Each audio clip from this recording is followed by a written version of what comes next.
is Jamie Broadnax. I'm the managing editor and founder of blackgirlnerds.com.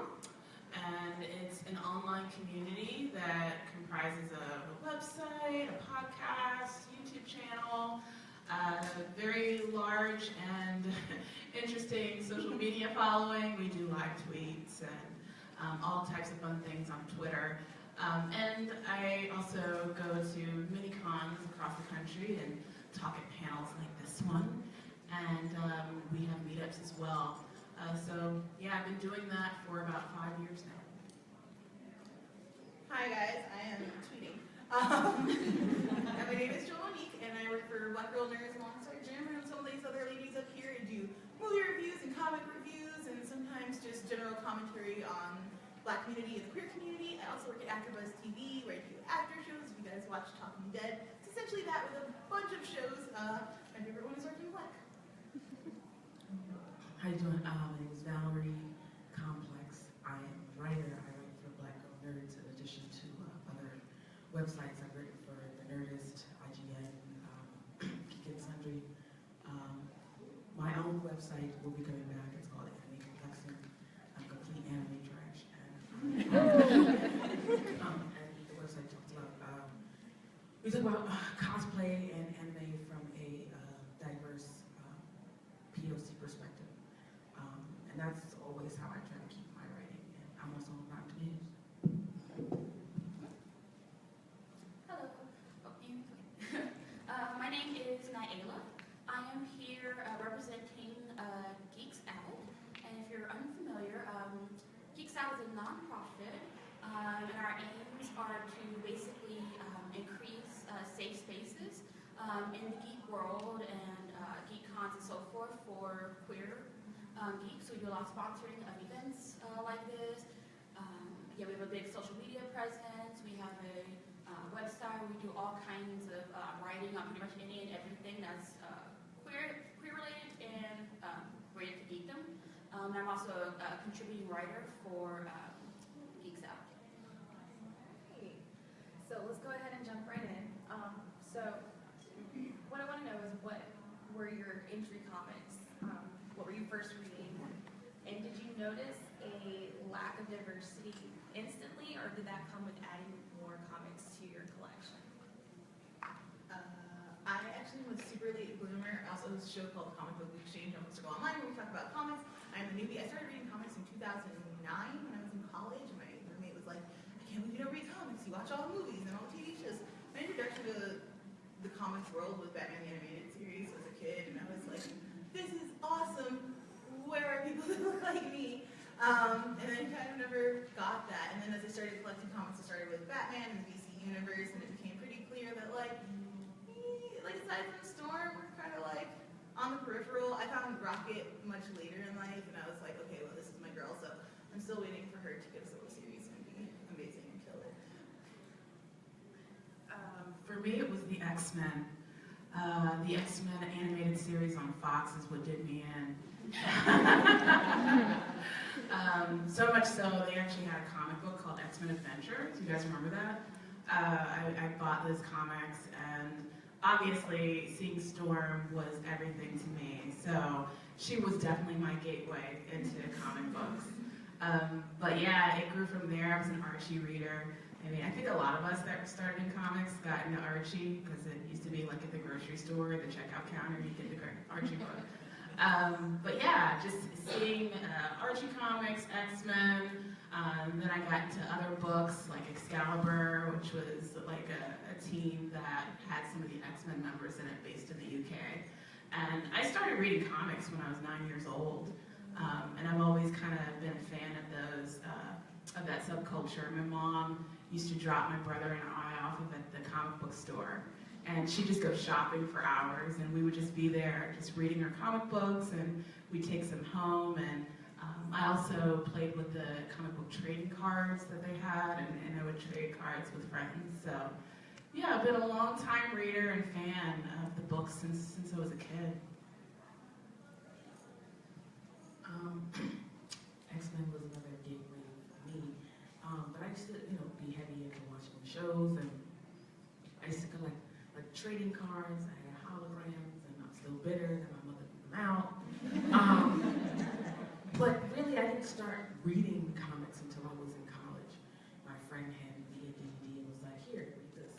And I was like, great, I can read this and not do homework. This is awesome.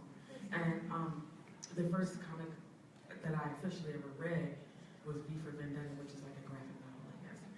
And, you know, it was about revolution and everything, but, you know, you still didn't see people that looked like me or that looked like a lot of you. And it wasn't until that I got affiliated with the Black Girl Nerds community that I really started to notice that there was a lack of women of color and just lack of marginalized communities in the comic book world, and then those that existed, the way they were represented was just crappy, and they deserve better. And so that's why I sit on panels like this to advocate for better representation. I think, like a lot of people, my first foray into comic books was the Archie comics. Because as a kid, I had no idea that there was even any kind of community, didn't know what fandom was, or what comic book stores were. Like I said, they were in the grocery stores, they were easy to get, and my mother would buy them for me when I asked. And yeah, and Archie, I mean, now, you know, Archie's like much better and like pretty cool. But at least when I was reading it as a kid, say like early 90s, whatever, it was definitely like possibly like the whitest comic. Griffin Hill was really, really white. And I was so used to, I don't think I noticed because I was so used to, you know, most of the media I consumed and watched was majority white. So it was really hard for me to, you know, see the difference.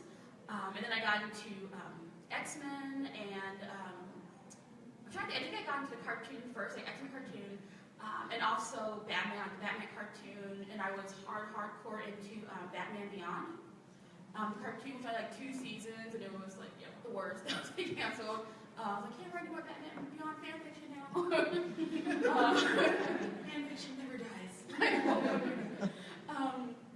And so when I got into Marvel, I had no guide, so I was just really picking up whatever with no sense of like continuity or story, which led to some really like weird things. Like I read Ultimate X-Men, or sorry, not I mean Ultimate, like the Ultimates, Ultimate Adventures, which I would not recommend as anyone's gateway. Adventures.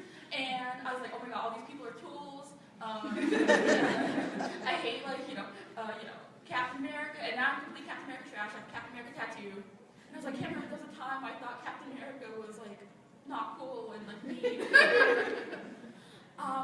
But yeah, so now you know much more aware, and I actually purposely seek out like writers I like and artists and so forth, and specific characters. But yeah, like comics today are it's much easier to do that than it was like back in the day. So when talking about diversity within the comic industry, there seems to be a misunderstanding with where diversity should start. If it should be started in the writer's room or with anyone writing in diverse characters. So where do you think the diversity should start? Should it start on paper with someone just taking on that role of writing a diverse character, or should it start with actually hiring diverse writers? For me, it's really important that diversity start behind, like with writers and artists, and also I think incredibly importantly and often left out of the conversation is the editors. It's a lot of times the editors going out to find the talent and putting them together and curating the stories, and they're oftentimes guiding the tone of the story as well. And I think that if we can have more diverse people, not just involved in the creation, but in the hiring of diverse people, that it gets us a lot further. I'm always excited, like Jason Aaron does a lot of diverse storytelling. He did Scouts, which is like this incredible graphic novel, which takes place entirely on an Indian reservation. And I just feel like, even though he is a white guy, like his research was impeccable, and he really cared about the story. And I think that if we're going to have white creators telling stories from or anybody telling stories from a community they're not a part of, do your research first. And I think that if you can get a combination of that, of people telling stories outside of themselves that are well-researched editors and people in hiring positions going out and finding really good stories and then bringing creators who are already working. And we can have a really diverse comics field in like no time at all. It seems very simple. Yeah, I completely agree with you. I think it definitely starts with editors and certainly having writers and artists on a lot of these books.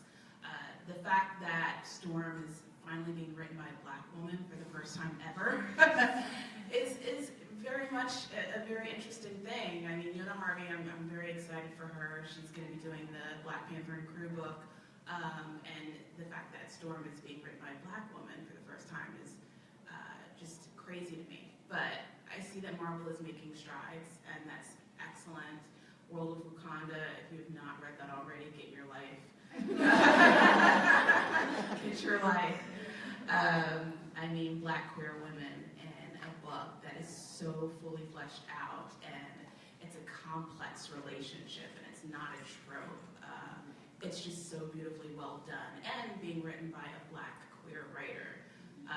That's good. I'm glad that Marvel's making those strides, but there's still a lot of work to do. It's kind of funny. There was a tweet that someone shared, and it was a panel from the Miles Morales book where him and a group of folks was looking at some sort of Twitter feed, and they were celebrating, you know, getting some sort of recognition. And Miles Morales says, "We're lit."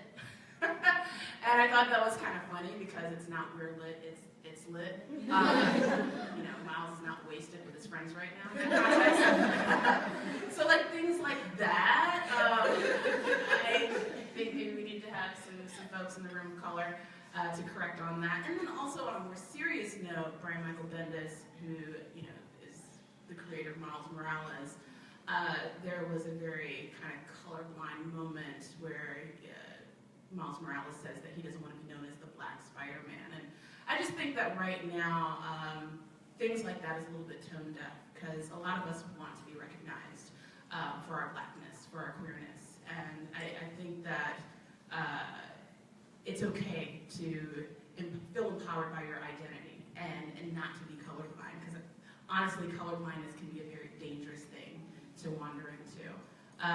But yes, having editors, having writers, having artists, when there's so many, and so many that are incredibly talented, to have a voice and to have a platform to be able to share their work, it's definitely needed. And even though the Big Two gets a lot of flack, I think that one of the things that we do here at BGN is we hold their feet to the fire when it comes to the Big Two, but we also support those independent creators that are already doing the work. Organizations like Women in Comics that have Black female writers and artists and editors that are already putting out books. We're making sure that their work gets, you know, noted and amplified on social media and on the website, having them as guests on the podcasts. So we do that, as well as say, hey, Marvel, you need to have some more Black writers in the room. You need to have more Black artists in the room, and same with DC. So yes, it's important all the way around. I'm curious from the audience, how many of you guys can name more than 5 writers of color that are associated with comics? If you can do so, you know, hold up your hand and tell me how many you got on both fingers. I'll give it like 10 seconds. And this is more. I think the lack of urgent response is inherently the problem, because either it's, you know, these comic book houses aren't promoting certain writers, or people, you know, people are not going to know what they don't know. So, like you were saying, I encourage you to go out and research, even if they're not at the Big Two. Research independent writers. If you can, if you find a story that interests you by someone who sort of reflects who you are, I encourage you to go out and sort of look at their work, because, you know, hopefully by, you know, sometime in the future we can all call out more than 2 writers of color, or, you know, marginalized writers or queer writers who are on some of our favorite characters in comic books. Yeah, in addition to echoing what all the rest of the panel said about obviously increasing, more people of color and people of other non-identified communities, non-identified represented communities in the writers' room and promotion. But I think it also starts a lot with the fans and the fandom, because there's still such a very specific idea of like what a comic book fan looks like or who they are, which is still the old stereotype of the comic book guy from The Simpsons. Could be like some like 30-year-old straight white cis guy, and they think they're catering to that to the audience. No matter how much data we have, they're like, hey, 50% of buyers or video game players, etc., are women, people of color, and so forth. That still gets lost, and those voices, like the straight cis white men, are still such like the loudest voice in the room when it comes to comics. Like I said, I spend like a lot of time because I hate myself on comic book resources. Self-hate. And that form is so dominated by like the saltiest press white guys ever. And anytime there's ever any discussion about diversity, like hey, like America Chavez is getting her own book, or there's new Iron Man, immediately all they're screaming that it's pandering, it's like social justice warriors, and why can't comics not be political, which is a super tone deaf who knew here comics have always been political, but and so a lot of these writers, the people in urban Marvel, I imagine have to just be completely tone deaf, whatever, not to know what their base is. So for a lot of time, the burden, which is not fair, but the burden falls on people from marginalized communities. You'd be like, hey, we're here, can we get some kind of good representation and so forth. I think of when Jughead was confirmed as canonically asexual, now in the open. The response to that was so huge, and so many people were so surprised, what? We didn't think that'd be such a big deal. I was like, well, there's a whole, not so secret population of asexual people out there who are dying for representation, of themselves. They're there. You just have, if you dug a little deeper or asked, you find, hey, women want to be represented, and black people, and people of color, and people of, other, religions that aren't, Christianity, and trans people, etc. And there is a danger that because the writers' rooms are so male, white, cis, and so forth, you end up getting those people trying to do diversity, and sometimes it's really hit or miss. So sometimes they, I like Brian Michael Bendis. I know some people love hate, Brian Michael Bendis. I did have some love for a follow on Tumblr and stuff. But for him, I think he's trying, and I feel like his effort comes from the fact that he has a multicultural blended family. I know two of his children are black, so he has a vested interest. But you shouldn't have to have a vested interest, like that to do diversity. So it's really hit or miss. So I would say that from the fandom, from the ground up, we just need to yell and scream and talk with our dollars and so forth until, especially the big Marvel, DC, and so forth, have to pay attention, okay, we'll hire, a trans writer or a Latina or an Asian woman, that kind of thing. And you guys have kind of touched on that with answering the last question, but what are the issues with cisgendered and non-POC people writing for characters that are POC and characters that fall on the LGBTQIA spectrum? And if they do write these characters, can it be done right? Yeah, it can absolutely be done right. And I think that a lot of times when people from other communities come to talk about a new community, they often want to start with the struggle, which I think tends to be the biggest issue. They want to come at it with I want to save this character through their story. I'll show the real grit of what this community has to go through without understanding fully what that pain, not only what that pain is, but the fact that that's not the thing that makes that community whole. The fact that gay people had to be closeted for so long is not what made them a community. It's certainly an aspect, it's certainly something that you want to explore, but it is not the core of the community in the same way that the core of Black people is not the history of slavery or gang violence or any of the other things that our community has struggled with throughout history. We are very diverse, we have a lot of different opinions, and it's important that when you're showing someone from a community that you don't know anything, talk to someone within, and not just one person, like multiple people within the community, get a sense of like what that community is and how they rally together. And like inside jokes, I think, are the things that for me, when I'm reading a comic by someone outside of the community, that's when I'm like, oh, okay, they did their work. Like it's these small inside jokes, these things that you can only know if you were part of the community, that makes the story rich and full. And I think that that's what's really important when you're writing these stories. I think that there's a hesitation for doing that kind of research. I went to the Black ComicsCon in New York City, and they were talking to the author of Kindred, Octavia Butler's Kindred, which is now a graphic novel, and the writer is a white, straight male of the book, and someone stood up and asked the question, so, yeah, where did you get your information from? Did you talk to Black women about the struggles of slavery? Did you do your research? And he mentioned his initial apprehension for going for that information. He didn't really get into it and explain why, but I can see why there would be an apprehension there. I think that especially men, I think they're afraid of coming off as not knowing what they should know. Because, men know it all. So, I'm just joking.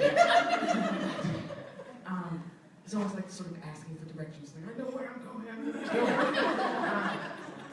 And then they, end up being asked questions that they can't answer. And I think the same thing sort of works in comics. They sort of just go on, maybe they watch BET or the Housewives of Atlanta, and that's where they get their inspiration from. Like David Ayer and Suicide Squad. Or you have situations where it can be done right, where you look at Barry Jenkins in Moonlight. He's a straight male who was able to direct a fantastic film that got the point across and everybody understood exactly what was going on. So it can be done right. But the difference is Barry went to the source. He went to the writer of the source material and actually got information on how to make Moonlight as proper a representation as possible. These people are not doing that. They need to swallow their pride and start doing this if they think they're going to continue to dominate the community. Or write something else. Because there are many who, when you look at the Twitter feeds of Rob Liefeld and You invoked his name. the other guy, what's his name? He threw the spider woman booty. They're like, but why? Why me? And I don't think they want their careers to end because there's like a really good, there's like a good old boys club where they create a lot of cheesecake bullshit, and they're used to that, but they don't like the idea that the atmosphere is changing and their careers are on the line. Yeah. But they refuse to get with the program. Good. Nobody wants to see that. Ugly. Let me be white. I'm just going to jump in just in case, Twitter goes off on you, that the Kindred novel is also co-authored by John Jennings, who's a black man. Okay. So maybe he's getting insight from John Jennings. But I think also, Kelly Sue DeConnick is a great example of a white writer who's writing Black women very well in Bitch Planet. And I also commend Kelly Sue for bringing on Black feminists to have a voice in the back matter of her books with these brilliant essays that have been written. So yes, she's done a fantastic job. Kind of meandering off into a different direction from your question, I do want to just talk about the work that I'm doing. I actually launched a new podcast called Misty Knight's Uninformed Afro. And it's about Black women superheroes.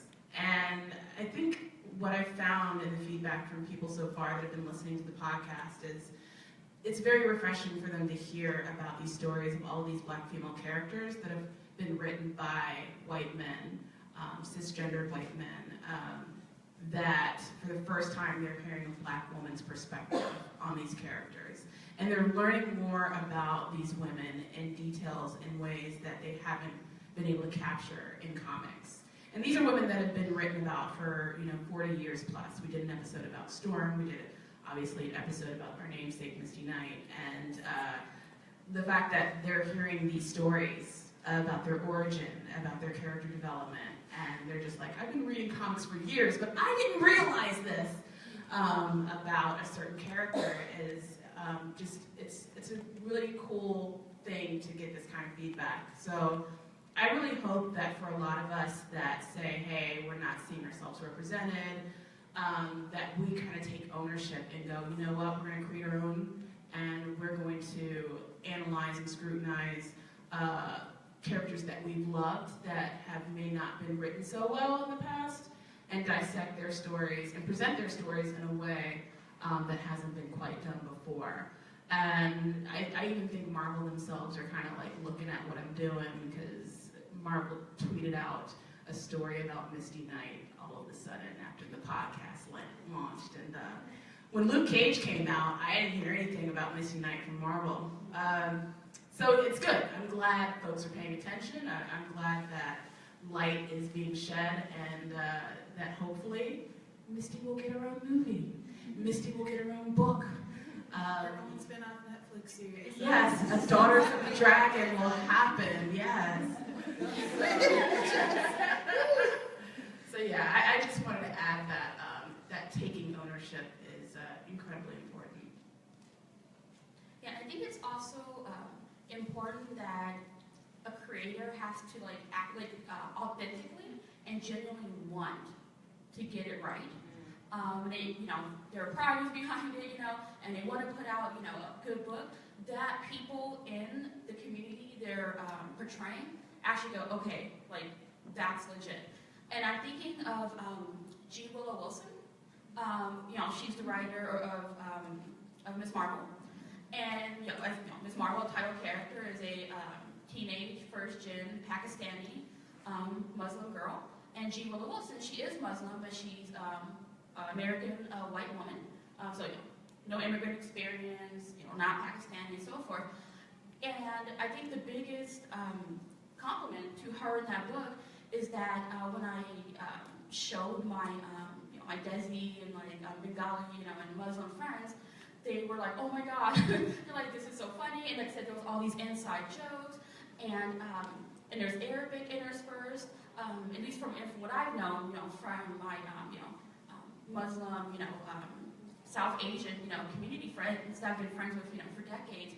I could recognize the authenticity and the realness of it, especially from someone who's within the religion of Islam. That comes across very strongly. And like I said, it's just, it's so important to her that, Muslims and teenage girls and East Asians and all these communities are represented well. And because, she knew how big, was first, it's going to be one of the first, Muslim, heroes, and especially in this climate, there's a lot riding on, Kamala Khan. And it was a huge success, but you can tell that her heart and soul is there, and that it's really, really important to her to get it right. And so, cause I think you can tell when it's just kind of copied and pasted. I was gonna say, I'm glad you bring up that the intention is incredibly important. What is the, oh my gosh, you said volume 2 of a Batman story, Batman, he's old, he's cocky, he's fighting, the girl Robin, The Dark Knight Returns. Thank you. The Dark Knight Returns volume 2, the opening text messages with the black kids, where they were, it's just the definition of a white man's interpretation of black street slang. And it was so offensive and difficult to read and shout. I'm I don't even know what they're saying to one another. Why did you do this? Frank Miller, I don't know what you're doing. We saw. You get the question? Yeah, isn't Brie Larson playing Ms. Marvel in the upcoming movies? Captain Marvel. Captain Marvel, okay. Thank you. Can you talk about the first time you saw yourself in a comic, and have you actually seen yourself fully represented? I can speak to a couple of I still don't feel to this day that I've seen I mentioned the other day that Susie Carmichael was the first time I saw myself girl is like me, I totally get it. And I'm not sure I've had that full experience yet. I'm mostly a DC reader. Bumblebee comes pretty close, and Rocket. I like Rocket because she's mouthy. Which I was like, I see you, girl. I totally understand. And also, she relies heavily on a mentor. I forgot, like, I'm like JD from Scrubs. I just always want somebody to be like guiding and steering me and helping me out. And she's really in tune with her mentor, and she gets to build really cool tech, which I have no skill for, but always really wanted. So Rocket's pretty dope. I haven't seen one yet either. I would say if I was younger when Moon Girl and the Devil Dinosaur came out, then yes, I would completely identify with Lunella Lafayette. But she's 9 and I'm 36. So not happening. And even Riri Williams and the Invincible Iron Man, these fantastic ladies who are super smart and not nearly as smart as them, but I definitely had my head in the books in school, and I was like the bookworm and very socially awkward and inept, much like Lunella is with her classmates.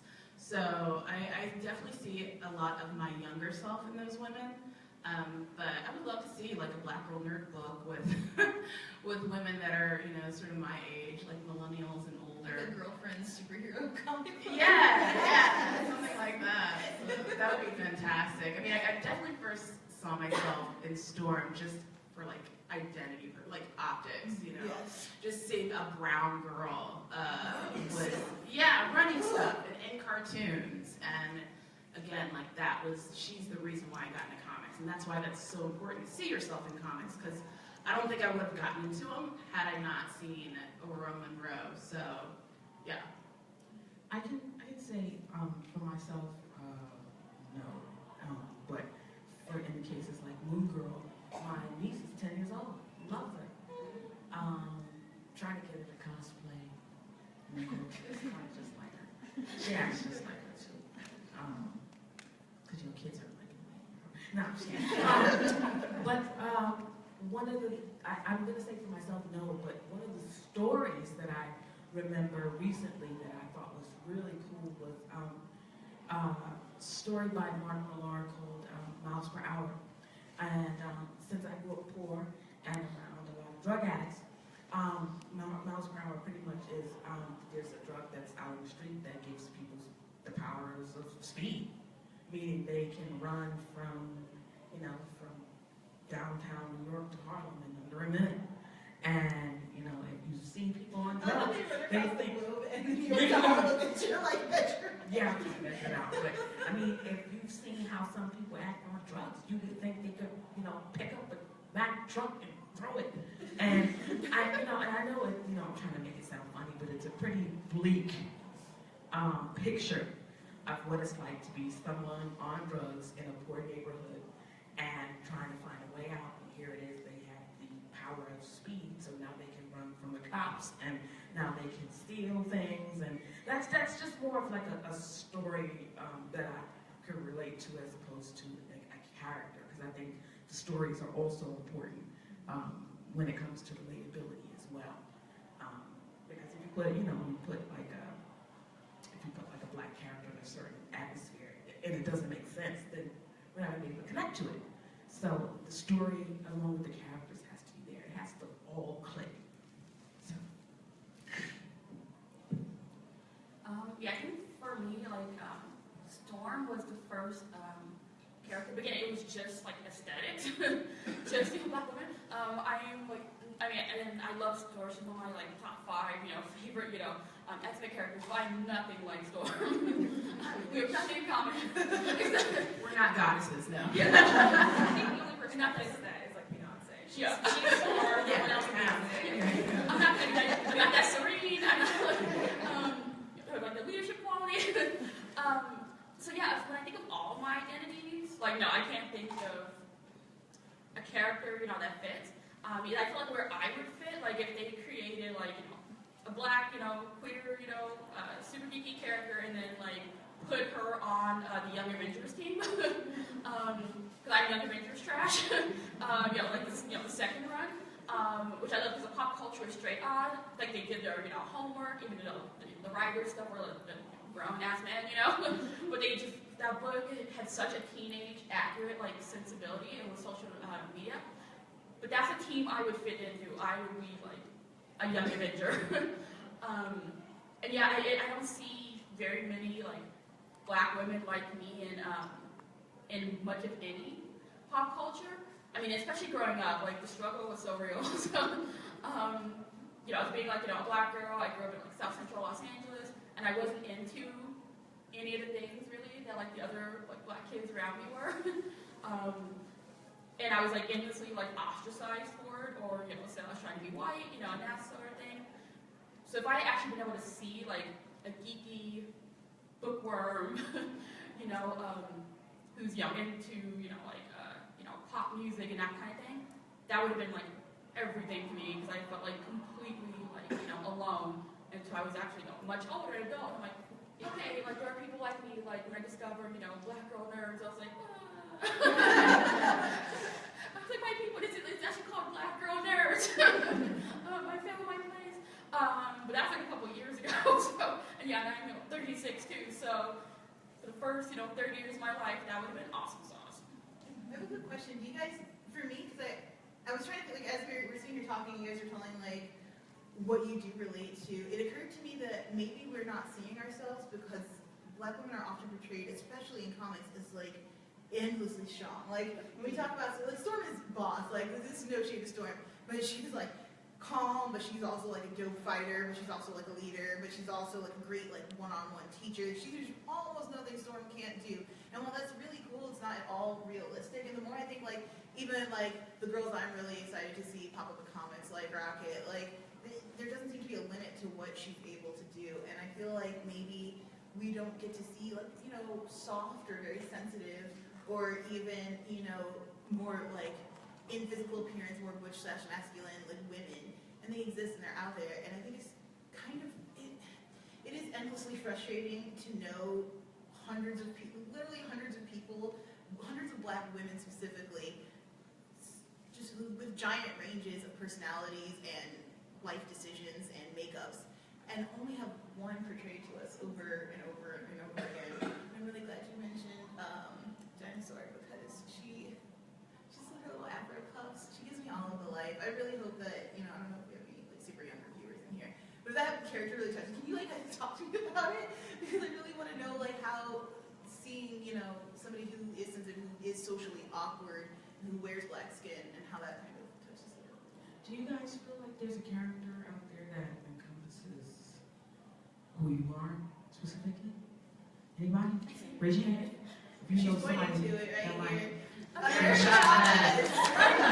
Right on. Yeah. I see some people like doing some spirit fingers. What does that mean? I was gonna say America Shot. Shout him out, shout him out. Just this year, Alice Danvers. Yes, right on. But even then, she still is really together. It's just now that she's in a relationship with a woman that we see some awkwardness in her character that I didn't see the first season. But I'm 37 too, and it's her story at 37 that looks the most like my life right now. Not that I can point to a couple people like Joe from Facts of Life, and again, these are comic books. It's not comic books. It's Yeah. But that seemed a little like me when I was, but never, like you said, something that was. Alice Danvers right now is probably the closest.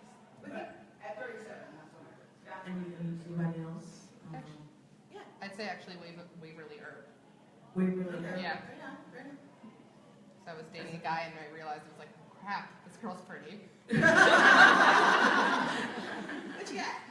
Kind of not for me now, but sort of similar to when I was a kid, Lumberjanes. Would have been Such a great comic. like that would have been as a kid to see just strong girls who it's all about friendships and they get involved in crazy adventures at summer camp. And I never went to summer camp, but that one was summer camp I would want to go to. Hell yes. So like that was for like Lumberjanes. I'm very new to it. That was my gateway. Oh, what I think is interesting about the Alex Danvers story. Did you guys see the story that went viral about the comic book shop? Yeah. Guys, that story like had me in tears for maybe a full day. Like the idea that I really like about our communities now that we've branched out, not just comic books, not just video games, not just movies, but now TV TV, and of course I full-heartedly include fan fiction in this because us getting to tell our stories to one another I think is a vital part of what keeps us together. I just think it's kind of amazing how now we can bring in people into our community through outlets that they maybe never would have been exposed to otherwise, and I think Supergirl is doing that, and it just leaps and bounds. It's amazing. Alex's story has been really touching for me too. This person who's just starting to date, and it's just like, okay, so it's cool that I'm like uncomfortable talking about things I'm not quite sure how to react or what to say ever, and I can still be like loved and loved back. It's really important. Thank you guys for sharing. I really appreciate it. So, really fast, there's been a lot of race bending and gender bending in comics, and it tends to piss people off, but who cares? So, is there a character where you think this has worked well for, or is there one that isn't working, like, that you feel it just shouldn't be done? Kayla, didn't you have a thought on this earlier? You were kind of talking about it at the table. I wasn't necessarily thrilled with the way Thor gender bend was written, with her being weakened by cancer from, spoiler, sorry. It kind of was like, for me, like, why does that have to be her story? Why?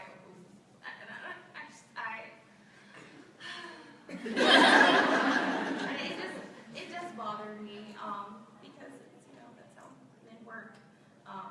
Why couldn't that just be like everyone else? Like Kate is just Hawkeye, and America is just America. But no, let's take this that has been always centered around a male ego. I'm not a huge Thor fan. You can't tell him by himself. I mean, he's like the Superman of Marvel. Like, I can do anything. And it's like, I like to see flawed people, which is probably why I always identified with Loki over him. So I have issues with that gender bend more than anything. Everything else, other than Riri being written from, I know how you feel about that, Jamie. With Riri. I think the thing with Bendis, I get the fact you mentioned that, his kids are black, and that's cool. But I think that when you write characters, especially with a 15-year-old black girl, you've got to just be very careful. One of the things that bothers me with Riri's story is the fact that she stems from a very tragic origin with, I guess, spoiler alert, with her parents, her stepfather being killed, and then it happens twice. So, and then she's from Chicago, and Chicago has to be riddled with violence in order for it to be an authentic story. But there are parts of Chicago that aren't. I'm a Chicago native, and I can tell you wholeheartedly that it's not. Yeah. There are pockets of extreme violence, but for the most part, it's a city like it's a city, so it perpetuates a stereotype.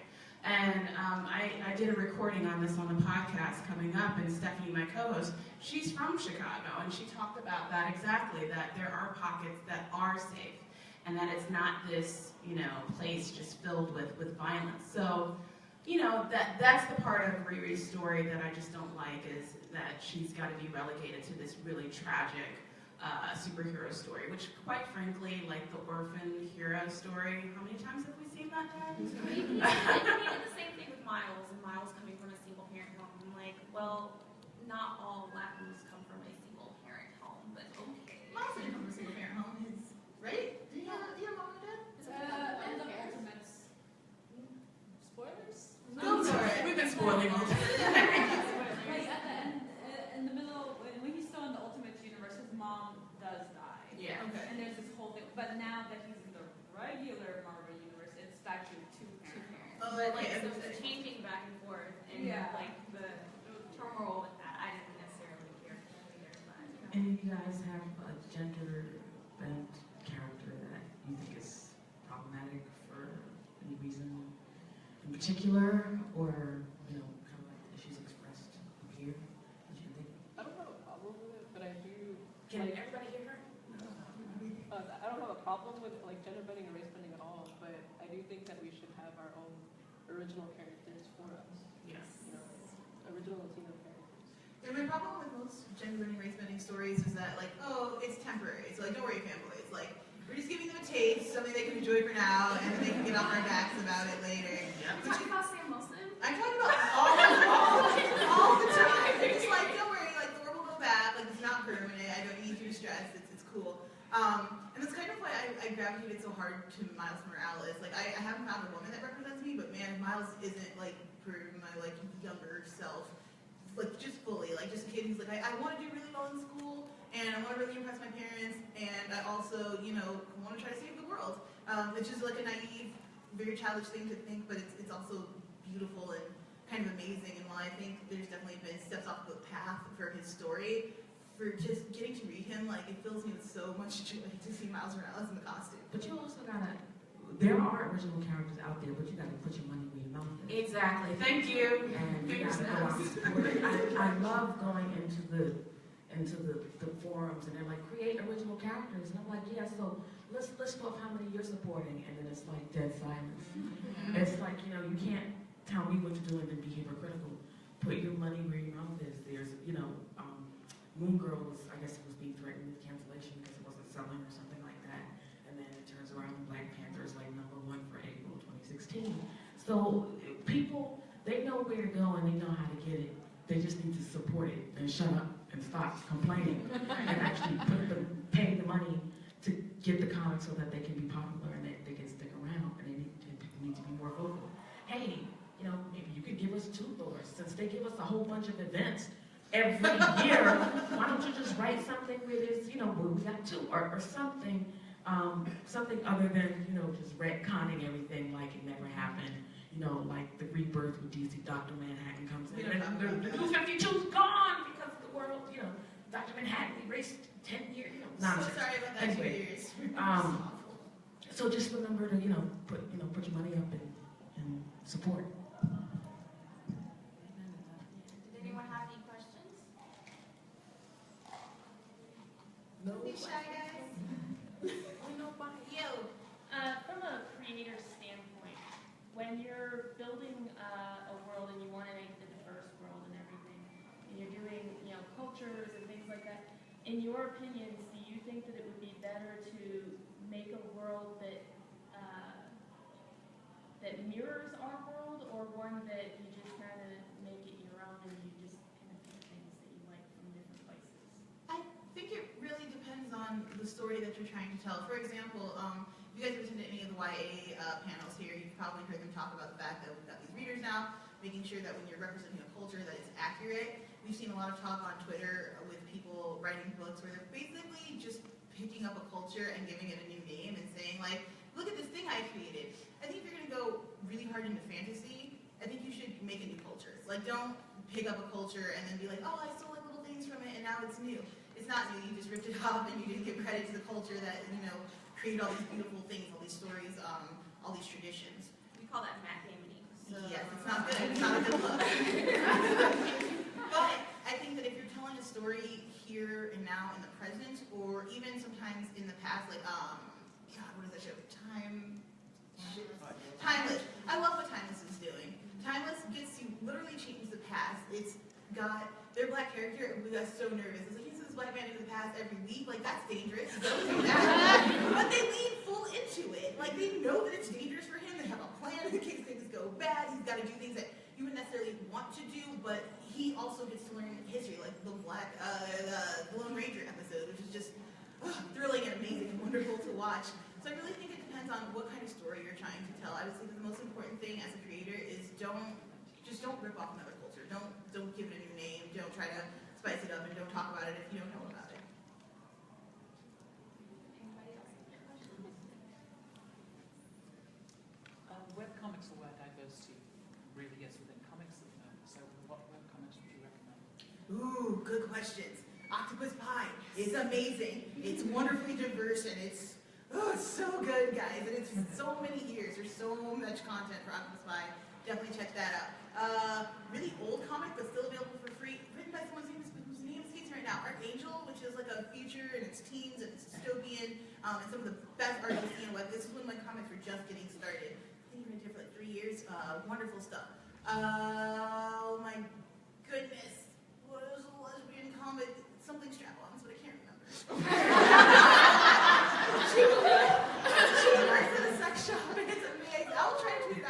Exuberantly. I mentioned World of Wakanda, Get Your Life. Joan the Holograms is amazing. Sylvie Campbell's doing awesome. Oh, webcomics. Agents of the Realm by Mildred Lewis is really good. Who's the comic writer that does Pom Pom something? Yeah. Oh gosh. Yeah. Bad today. Google your friend. Yeah. It's right here. And it's in webcomic form, but it's also in print. Afrocentric by Joel Smith is really good. I read a lot of like manga online or like manga stuff and manhwa. One that I can recommend is called Love Fighting by Sharita Morris, I think her name is, and it's about